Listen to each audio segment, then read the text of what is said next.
Hey everyone, this is Wolfe, Success Performance Solutions, back again for another live stream. Friday, it's noon Eastern time, and it's been a crazy busy week. Let me get our right videos here. And today we're going to be talking about job search. There's a lot of people out there that are looking for that. And my guest, as you can see, is going to be Dan Irvin. Dan, you're going to need to unmute yourself in a minute here. I'm going to do a couple quick announcements here, but Dan caught my attention. I was just sharing with Dan, I think this morning I must have had 10 or 15 requests from people everywhere from, hey, if you know anybody looking for a job, to, hey, I want to write a guest blog post for you. But I get inundated every morning when I check, well, all day long when I check my emails. But Dan stood out, and we met and we've talked a couple times over the last few weeks. And so I was really excited about Dan's approach to job search. He's an executive. And since December, he'll fill you in on the details, but I think since September or December or January, he's been hunting. And then obviously the pandemic and the COVID hit, and a lot more people that are competing for it. But he did get my attention, and I wanted to share some of the things that he's been doing. Before we get there, I just want to bring a couple things up. We launched our, I'm sponsoring a new webinar series. It's called The Future of Employment. Obviously, we're worried about the future of jobs, but how people are going to get employed and what employment looks like and what the workplace looks like, how it's going to affect our economy. We started the series. We had 100 people registered, more than 100 people registered yesterday, and we had a really, really good attendance. The replay will be up today. So if you're interested on getting the announcement for that and the updates, let me change slides here. The best way to do that, if you're not already on my list, is go to Googlization Nation. You just go to Googlizationnation.com. You can sign up for that. It's my free community, and you'll get all the notices about live streams and podcasts and webinars, white papers. There's a new white paper on trust, how to build trust in your organization, how to build the culture of trust. So there's a lot of freebies that you'll get there. So you can go to Googlizationnation.com. Know a lot of people are already members of that.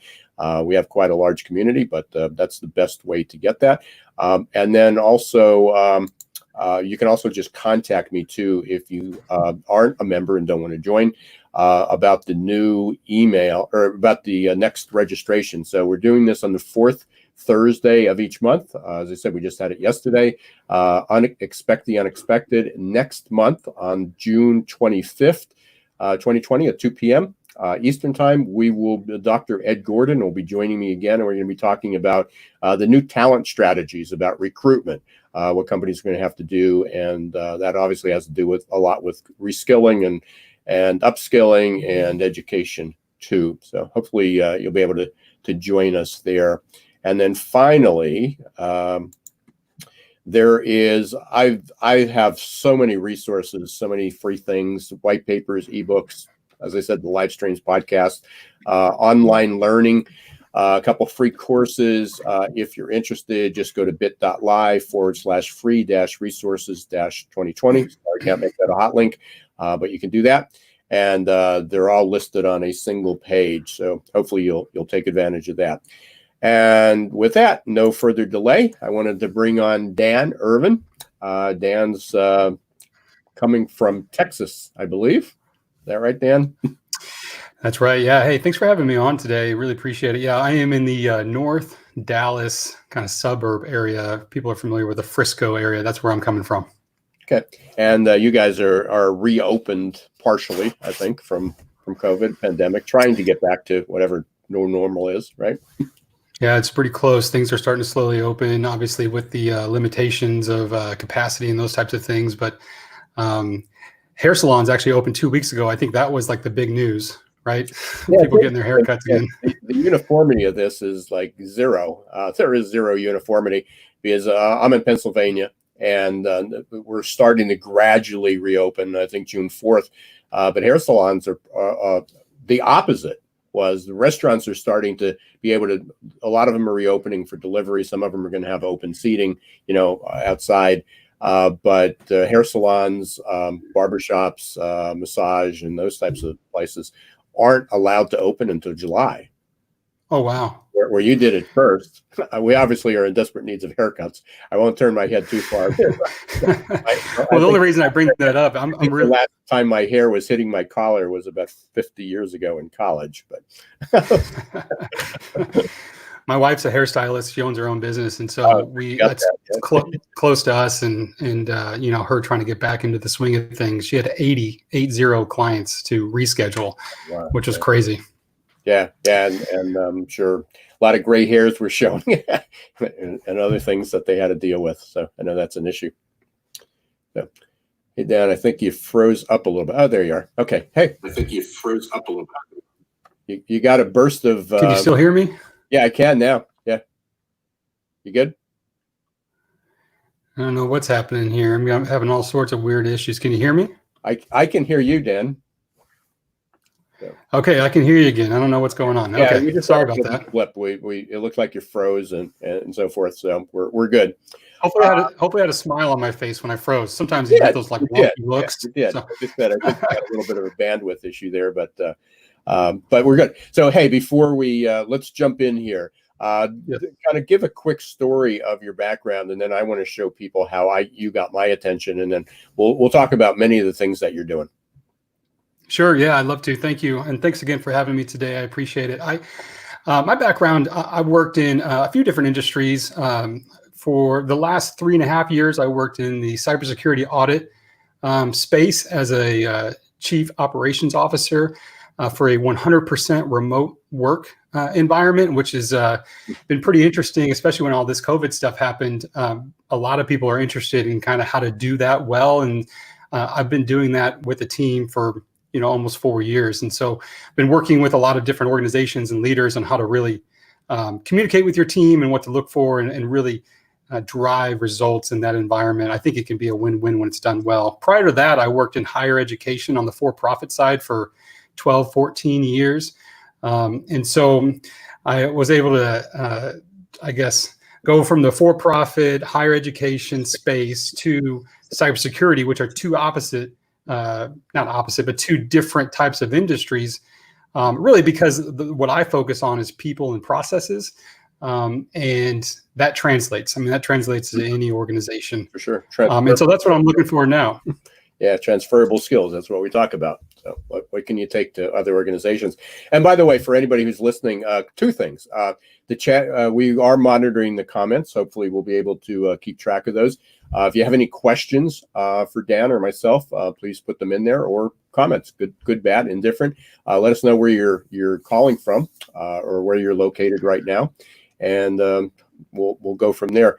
The other thing is, yesterday my live stream at noon was about remote work. The title of it was "Remote Work is the New Norm," and I spoke with Enrique de Geyer, and he's been virtual for many years, maybe 20. It may not be that long, but quite a long time. He's been and he works in digital asset management, which is obviously becoming a big thing. How do companies manage? Now that they're how do you make all this paperwork available to people when they're working remote, and when people were working remote, how do you collect all that data? So that's what his expertise is, and so. There's obviously been a big push for that, but we were talking about remote work and some of the challenges. But for today, I know you've been on the job search, and again, I just want to share my screen here a minute with everybody. Hopefully this will work. Actually, got to find the right screen here. Where is? You're going to give away all my secrets, Ira. You're going to give away all my getting people's attention. Well, they're going to need to contact you to figure out how to do this. I can tell you a lot of people. Okay, just lost that. Sorry about that. So let's do this. I'm just going to share. That's going to be my screen. But now let me go find where. Can't find where that other screen went. Well, while you're pulling that up, I'd just share that it's, there's tons of ways to get people's attention. And I look at for ways to do things a little bit different. And I think that's what you're going to show everyone. But I want to separate myself. I want to be a differentiator, and I want people to remember me. And so, and in the job search, that's really what it's all about, right? You want to be remembered. And so my goal always has been, how can I get this face in front of more people? And then when opportunities arise, they think of me for those opportunities. And so, especially in this time where a lot of people are looking for work, or you've got to find a way to separate yourself and differentiate yourself. Yeah, I think I just found it. Thanks for kind of filling me. I don't know why. There it is. Okay, there it is. So there's Dan. So I sent an email. I don't know how, Dan, you might have been on my list, or you saw something I posted on LinkedIn or whatever it was. And it was actually about, I'll scroll up here. This was the email that went out. So it was about a new free workbook, or a new ebook that I published about the remote employee blueprint. And you were on the list somehow, or again, you subscribed to LinkedIn. And then this was the response I got. Pretty simple. Happy Friday, Ira. And what was interesting, what caught my attention, and I think these are good tips. You can send videos. I'm not sure I would have opened it otherwise. I don't know. I didn't know who you were. I don't know if it was spam or, malware. But I got this, but it was personalized. It's like Happy Friday. It is Friday today, so it's Happy Friday again. Happy Friday, Ira. You took the time to do that. Very simple. Wherever you wrote that on, could have been a piece of paper, scrap paper, Post-it note.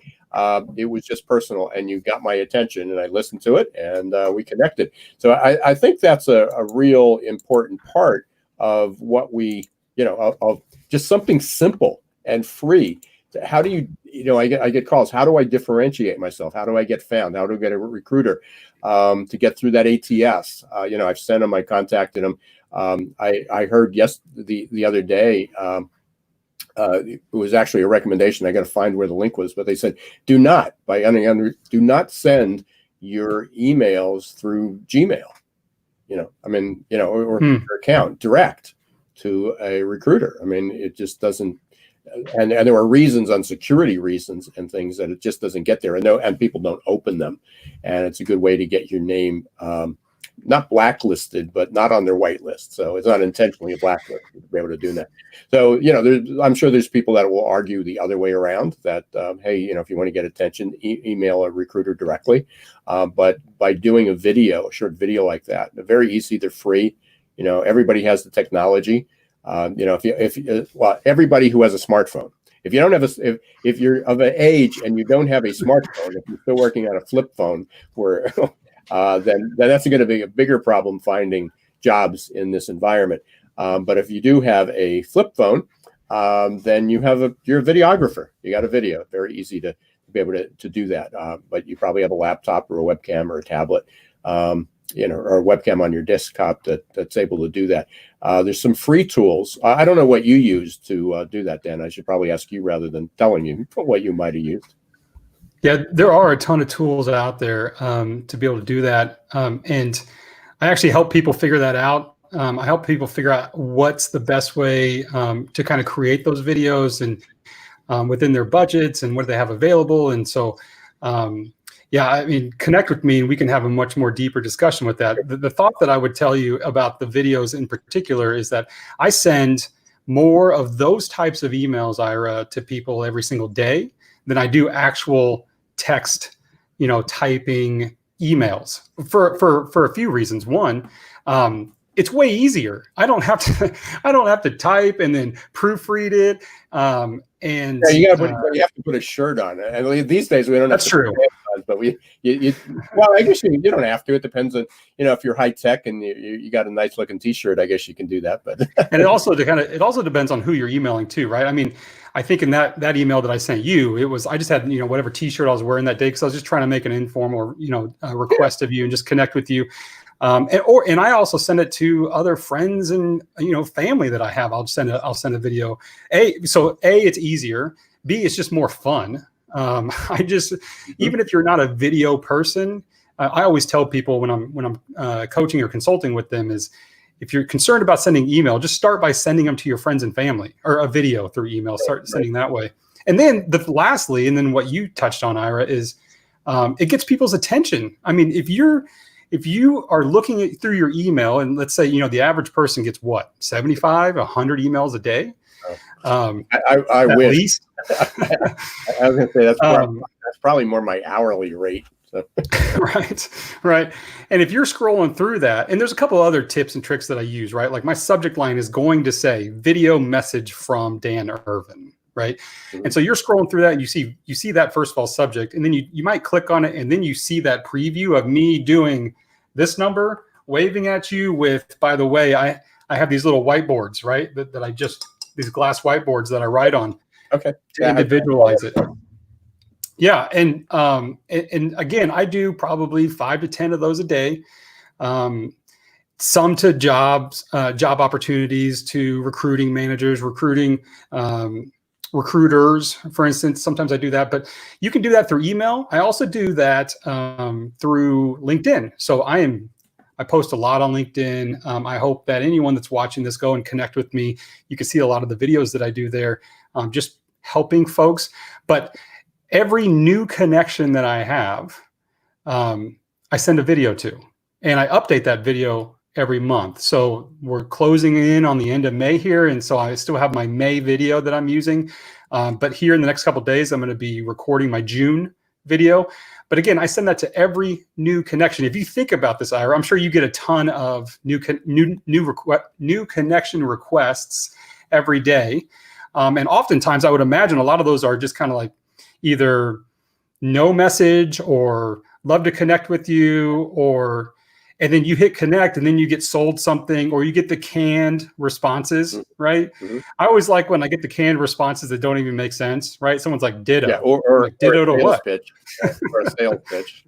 Or a sales pitch, right? And so I put that video in there, and I cannot tell you. And again, I've created an efficient process with that, where I batch all that work one time a day, and I have it as a keyboard shortcut. So I'm not like retyping it every time. I literally do a few keystrokes each time and shoot those out. But it is updated monthly. But anyways, my comment was the responses I get from those emails, from those types of videos in LinkedIn, is just phenomenal. I mean, people are like, I have never seen this before. I have to see what you're up to. And that's really what I'm after. I'm after more eyes and people just connecting with me. Right. So going back to that, I was just on a call last night. I was asked to. I was actually hired for a new graduate program, and I'm putting the program together for organizational change. So perfect timing for it in this market. Talking about organizational leadership and organizational change. But was on a call last night, and they were showing the inside. It was basically Canvas, outside of education. You're probably not familiar with it, but they were also showing how to use video, and because it's probably going to be online, or a good part of it's going to be online, or how do you, because all graduate program of adult learners, people that are have jobs, how do you communicate going back and forth? So they're encouraging video a lot. So this same conversation came up last night. How to be able to do that, even from an instructor, from a professor, back to a student. But I will tell you that, I'm a huge fan of video. I've been talking about it for years. I use it all the time, but I'm sort of the stepchild, but I don't follow my own advice sometimes. You sort of embarrass me into it. It's like, oh, I got to do this because I still do. It's still easier for me I'm sitting here and typing rather than pull that, pull the video out. But I've got a million video programs. The webcam's sitting here. But I did want to make the suggestion. You said, for people who said, well, I'm not comfortable with I'd rather do it on my desktop or a laptop. There are 2 programs, and they're actually free versions of it that you can use. I don't know if you've used either of these. One's called Loom. Use Loom. Are you familiar with that, Dan? Yeah, I'm very familiar with Loom. They have your browser integrations that kind of make it easy. Yeah, just an extension. You click the extension and it pops up. You can even keep it fixed there. I see mine is actually here, which you can't see it, but the little red dot to record. would come up there.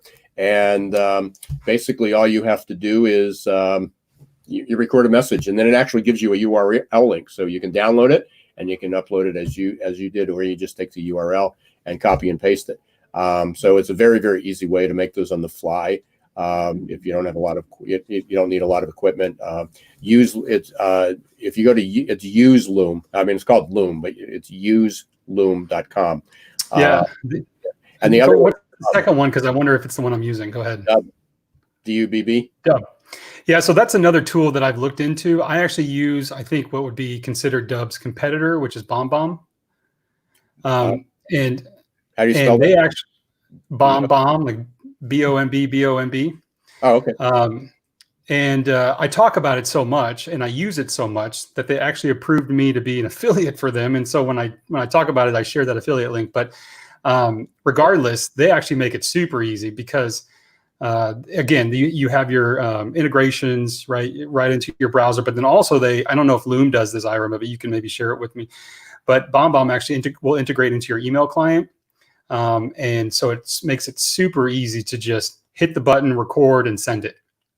Yeah, let me just pull that. I'm going to pull that up here on the screen since we've got that. We'll pull out all the stops on our technology. There we are. So you should be able to see that. Yeah, so we'll have to try that. I didn't hear about that when I wasn't aware of that. If you share the URL, Dan, your affiliate link, I will share that when we post this in the comments. Yeah, I just put it in the private chat for you and I. I don't know if you can. I don't know if that does anything, but we can do it. We can add it later. Yeah. Yep. And then I would, if anyone's interested in that, please check it out. But let me know. I'd love to connect with you and share with you how I'm using it. I've actually gotten really in depth with it. I even have email templates that I create, right? So I don't have to rewrite emails that actually embed the specific videos into those. And I could talk for I could talk 30 minutes about it. So yeah, and you said you were using keyboard shortcuts, and I know. Oh man, I got a ton of those. I probably have a dozen or 2 dozen I mean, I just sent you this BombBomb affiliate link with a keyboard shortcut, right? So everything is a keyboard shortcut for me because I don't want to. Again, I'm looking to save time, put where's the best use of my time, and focus on those areas. Hey, we might want to just kind of off the cuff, if you're willing to do this, maybe do a short webinar on just some of the tips that you're doing, that you're sharing here. So that would be. I'd love to. I'd love to. Every time I get on these one-on, because if you connect with me, again, I'm going to send you a video, an intro video, just like, hey, I'm Dan, this is what I'm about.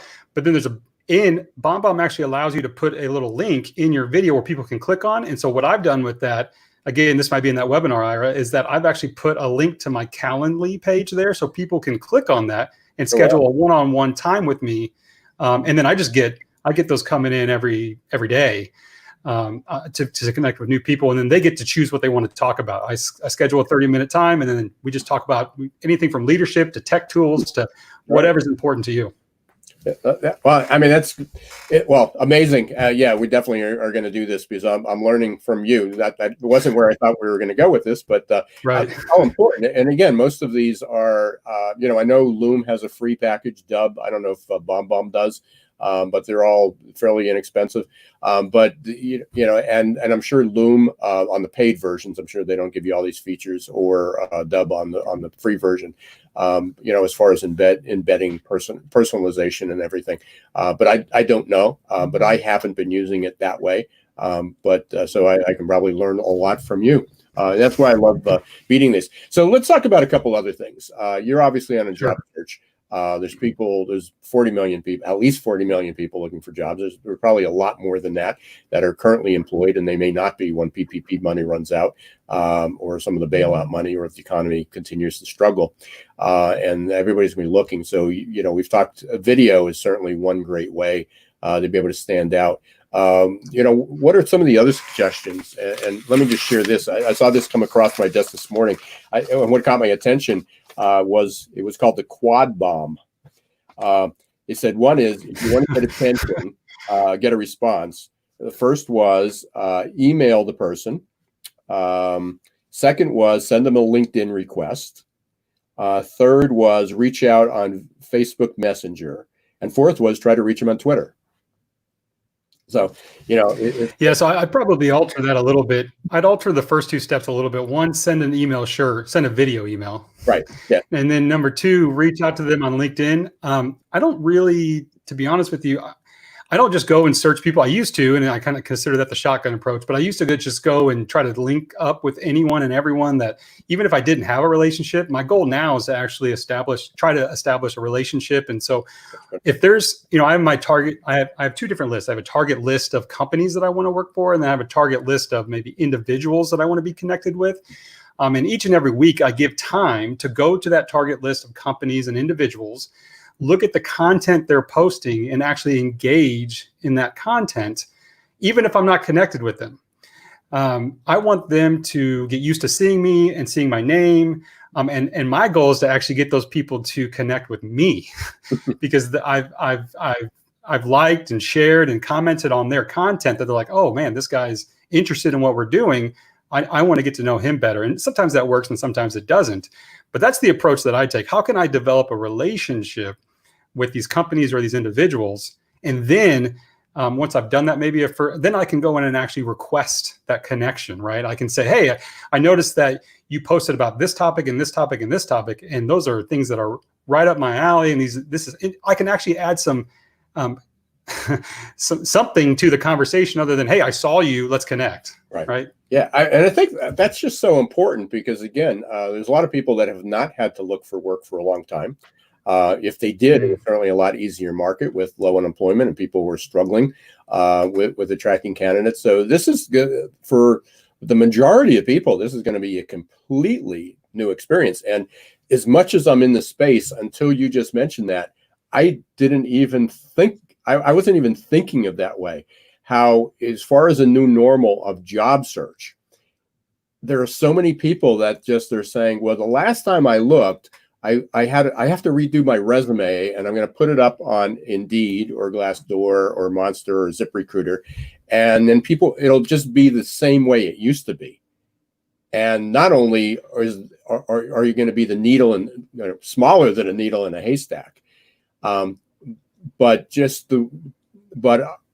the way you need to communicate, the research, the timing is not going to be as simple as just submitting a resume because you're going to get lost. I working on the other side, working on the employer side, I've described it as the talent acquisition recruitment. It's going to be like shoveling out of a blizzard with a teaspoon, or in Texas, it's going to be, trying to bail out of a flood, with a teaspoon. That's right. It's just not going to do it. It's just not going to. So the employers are going to be inundated, and it's going to be really up to people like yourself to, how do you stand out? How do you differentiate yourself? And it's not going to be, it's not going to be a better resume. No, it's not. It's not. I think recruiters and companies have seen every version of a resume, right? And to go along with those comments, I would say it kind of goes with the mentality that I have that I try to talk to other people about is this good, better, best, or good, better, great mentality. The good version of job searching is submitting your resume to all of those sites like you mentioned. Mm-hmm. The better version of that is what? Maybe I have a tool that I actually, a non-traditional resume that I've created through a website called Enhance V. It's a really cool tool. Again, maybe we can add that to the webinar, Ira. Mm-hmm. And so you actually have a different version to catch people's attention. That's probably a better version of job searching. And then what's the best version, right? And I think it goes back to actually connecting and building a relationship. So how do you separate yourself? Think about a good, better, best mentality. Everyone's doing the good. How can I get to the best to really stand out? And I use that framework in just about everything I do. And something as simple as we're taking for granted. I mean, we talked about LinkedIn. That's how we hooked up, and and certainly a lot of messaging and things going back and forth that way.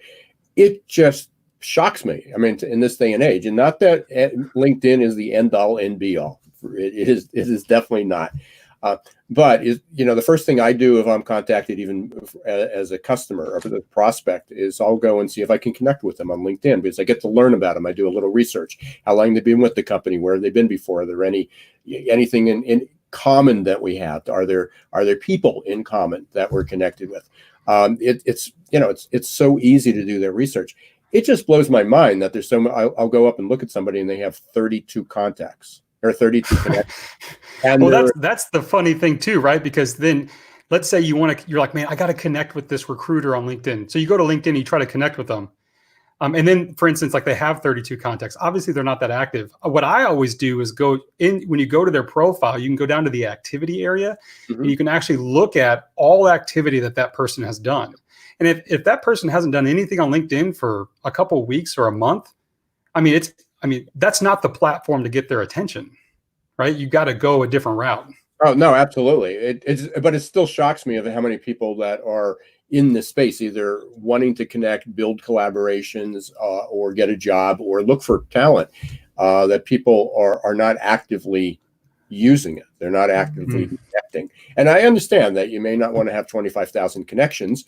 You may not even want to have 5,000 connections. But the reality is that you have a network. You have a group of people that you connect with, and similar, whether it's within industries, whether it's people that you've connected with that work for your company, used to work for your company, work for competitors.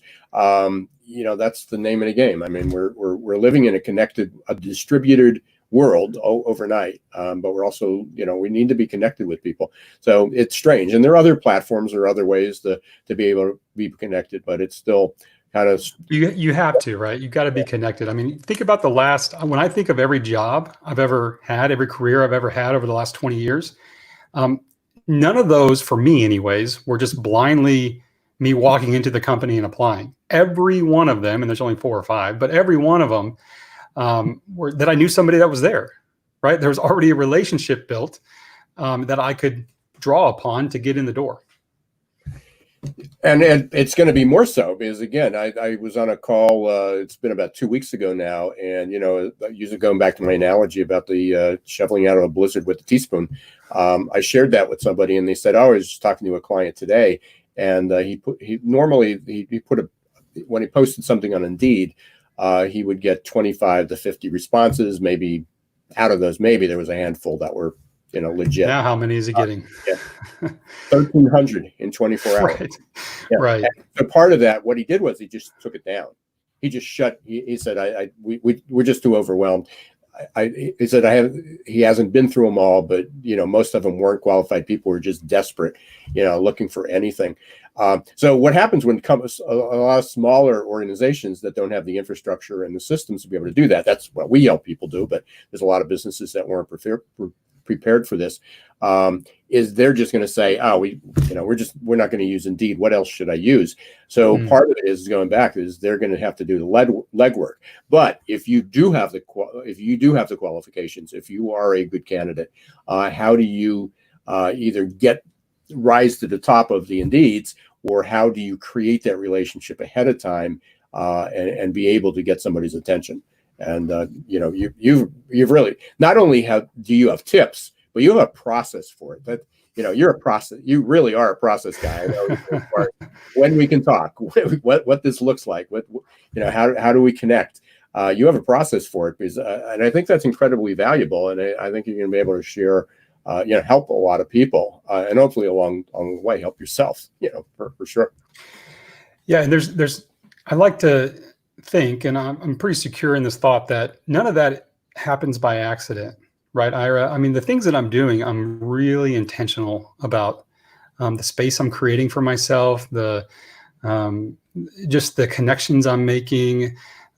The time is a finite resource, right? We all have the same amount. We've all heard that saying before. And so what am I going to do with that time? And so I think part of the job search that I share with a lot of people is how are you organizing your day and your week and giving yourself the proper space to make sure you're focusing and accomplishing all the things that you want to get done. I often talk to people that they're like, they're just jumping from one thing to one thing, and they're really making no progress.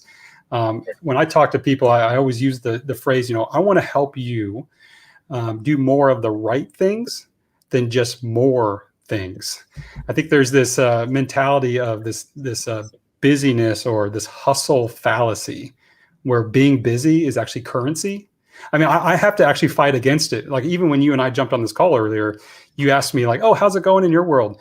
And I almost said, oh, I'm, just so busy. I got so many things happening. But I mean, because it's almost a knee-jerk reaction. And busyness isn't currency. Where I try to be intentional and say things like, well, I'm focused on this. I'm working on this project and this project, because that's actually what's happening.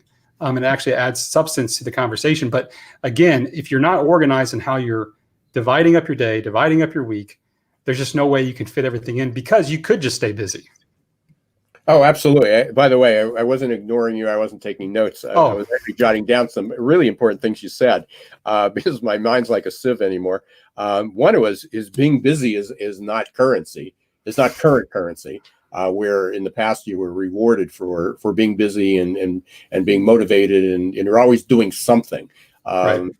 That's no longer effective. And the other one I really wanted to hop on was being intentional.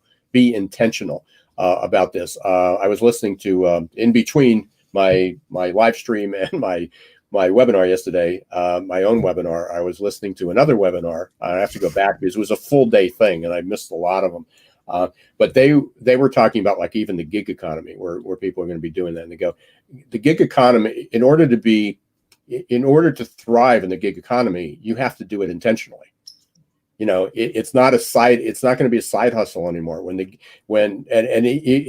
fact, they even said that the gig economy was sort of a demeaning name to it, like remote work. You're working remotely, and that has this demeaning connotation to it. Basically you're working at a distance, type of thing.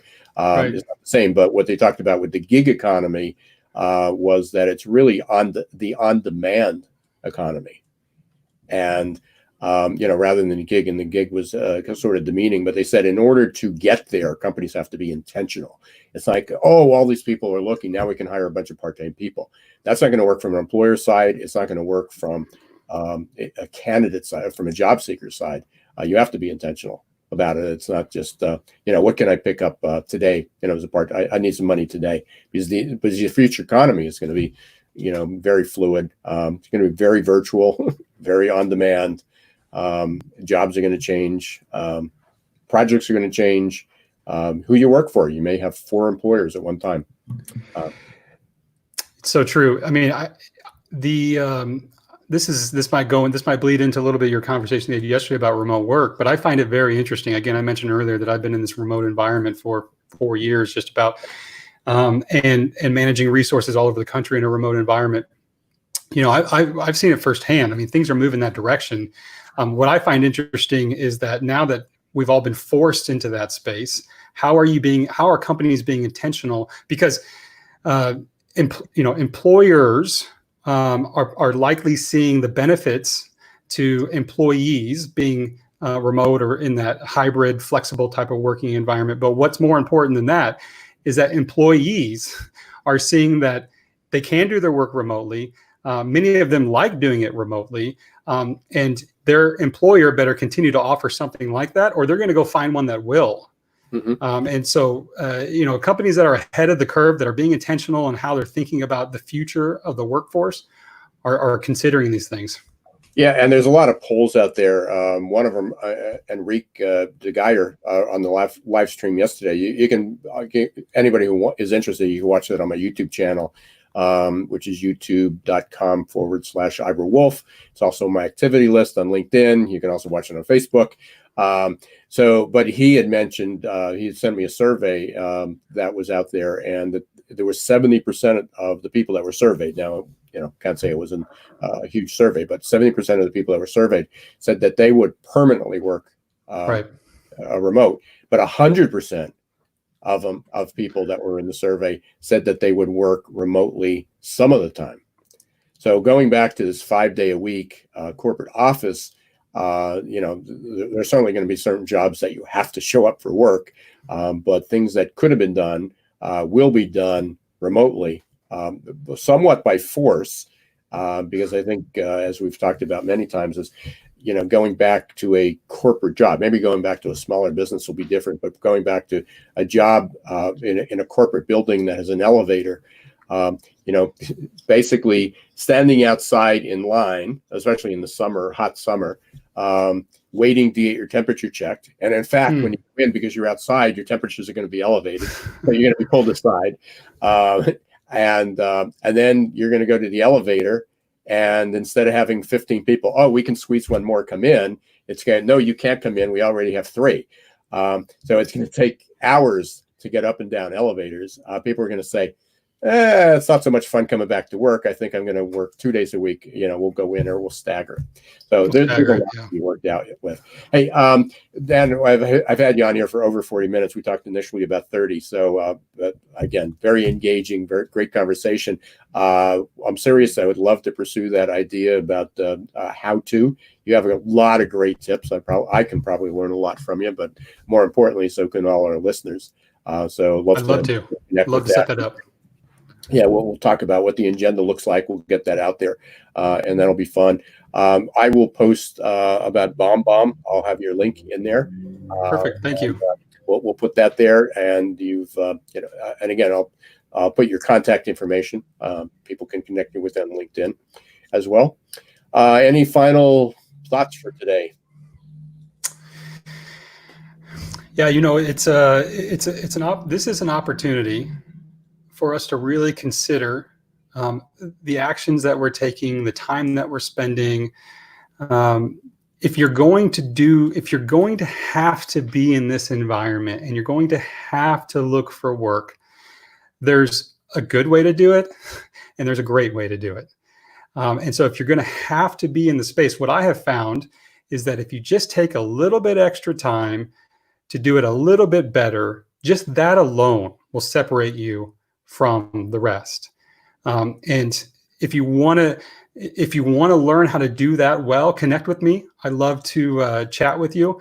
Again, like I mentioned, I send that link out to all of my new connections that you can pick a time on the calendar that we can connect and just chat through some of these ideas and chat through some of these thoughts. It's not hard to do. It's just you've got to devote the time and be intentional about wanting to be great. Do you have that link by chance? I'm sure you do on a keystroke where your calendar is. Did you want to post that in here? I can put that up if you'd like. I do, Ira. Yeah. So, and while I'm doing that, I'm going to post this across the bottom. You'll see a link, which is going to bit.ly/jobs 2030-2. That's my webinar on June 25th. Where we're going to be talking primarily about both for job seekers and companies, what talent, how people are going to recruit, what it's going to look like to be able to recruit. And my guest again is going to be Ed Gordon. And if you do that, you'll also be on the list to also get the replay from yesterday. So if you can go there. And let me just post this for Dan. Whoops, I want to copy everything I've got on my screen. There we go. So we'll put that up on the banner here. It's one of the cool things about this platform. There we are. And there's Dan's. Should have done that earlier. Should have thought about that. No, we're so engrossed in so many other things. And that's another tool. Right? Is that that's free? There's a free version of that. So, yep. So you can check out on calendly.com/connect-with-Dan. Not Don, Dan. So anyway, good way to connect for anybody who wants to do that. So appreciate it. Hey, know you're hopefully you'll have a good weekend. Hopefully you'll be able to get out a little bit, socialize, but stay safe, keep your distance, and appreciate the opportunity, Dan. Yeah, thanks so much for the time today, Ira, and look forward to the next time. Have a good weekend yourself. Everybody have a good weekend, and we'll be back next week. Basically connect with, I'm going to put that banner up again, just one more at the banner, but go to Googlization Nation. I'll show you how to spell it. Googlizationnation.com. It's a free community, and you'll get updates about future live streams, podcasts, webinars, white papers, and other things that we got planned. So until then, have a great weekend. Take care. Thanks.